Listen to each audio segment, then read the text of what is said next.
అందరికీ హాయ్ అండి. ఇంకా మార్నింగ్ ఇది. మేము తెల్లవారుజామున అయితే దర్శనం అయిపోయింది. అంగ ప్రదక్షిణ అయిపోయిందండి. ఈవినింగ్ మేము మెట్లు ఎక్కి వెళ్ళిన తర్వాత నన్ను రూమ్‌లో దింపేసి మా వారు వెళ్ళి అన్నీ ఎంక్వైరీ చేసుకొని వచ్చారండి. ఇంకా అక్కడికైతే మనము 1 కల్లా అక్కడ ఉండాలంట. మన ఆధార్ కార్డ్ అన్నీ కూడా టికెట్ కానీ ఇవన్నీ కూడా చెక్ చేస్తారు. మేమైతే అక్కడికైతే వెళ్ళామండి. 11:30కి ఇంకా అలారం పెట్టుకొని ఇంకా అక్కడికి వెళ్ళాము.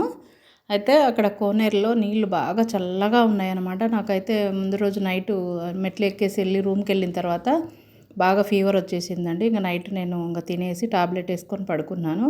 అయితే కోనేటి నీళ్ళతో మళ్ళీ స్నానం చేస్తే ఇంకా మళ్ళీ జ్వరం వస్తుందేమో అని చెప్పేసి అనుకున్నాము. ఇంకా ఆయన ముందు రోజు సాయంత్రం వెళ్ళి అన్నీ ఎంక్వైరీ చేసుకొని వచ్చారు కదా, వాళ్ళు చెప్పారంట, సరే ఒకవేళ అక్కడ మనం చేయలేకపోయినా రూమ్లో స్నానం చేసి మళ్ళీ మనం తడి బట్టలతోటి రావచ్చు అని చెప్పారు. నేను ఇంకా వేడి నీళ్ళు పోసుకొని వెళ్ళాను. కంపల్సరీగా తడి బట్టలతో అయితే వెళ్ళాల్సిందేనండి. అక్కడ కొంతమంది ఏంటంటే నార్మల్గా స్నానం చేసి పొడి బట్టలతో వచ్చారు.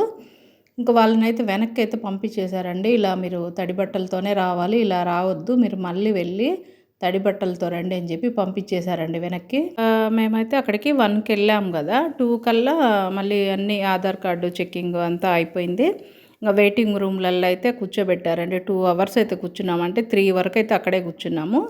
కూర్చున్న తర్వాత ఇంకా గేట్లు అయితే ఓపెన్ చేసి లోపలికైతే తీసుకెళ్ళిపోయారు. గర్భగుడి చుట్టూరు అనమాట. లోపల సుప్రభాత సేవ జరుగుతూ ఉన్నప్పుడు ఇంకా ఈ అంగ ప్రదక్షిణకు వచ్చిన వాళ్ళందరూ కూడా గుడి చుట్టూరు అంగ ప్రదక్షిణ అయితే చేయాలన్నమాట. లోపల సుప్రభాతం జరుగుతూ ఉన్నప్పుడు మనం ఇదంతా చేయాలన్నమాట.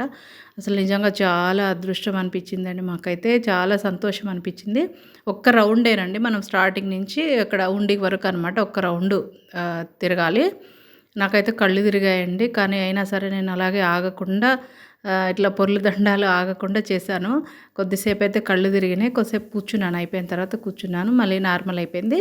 అంగ ప్రదక్షిణ అయిపోయిన తర్వాత మళ్ళీ మనం ఇలా రౌండ్ తిరిగి మళ్ళీ వచ్చి క్యూలో నుంచోవాలండి. అంటే మళ్ళీ దర్శనానికి అనమాట మళ్ళీ నుంచోవాలి. సుప్రభాత సేవకు వచ్చిన వాళ్ళు అయిపోయేంత వరకు మనం వెయిట్ చేసి ఆ తర్వాత మనల్ని లోపలికి పంపించి దర్శనం అయితే చేసి పంపిస్తారు.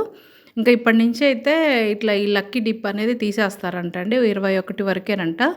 ఆ తర్వాత మళ్ళీ మనం ఆన్లైన్లో బుక్ చేసుకోవాలంట అండి. ఈ లాంగా ప్రదక్షిణ కోసం అయితే అక్కడ ఉన్న వాళ్ళంతా మాట్లాడుకుంటున్నారనమాట. అప్పుడు విన్నా నేను. ఇట్లా చెప్తున్నారు వాళ్ళు, ఇంకా లేదు లక్కీ డిప్ తీసేస్తున్నారు, ఇదే లాస్ట్ అంటున్నారు.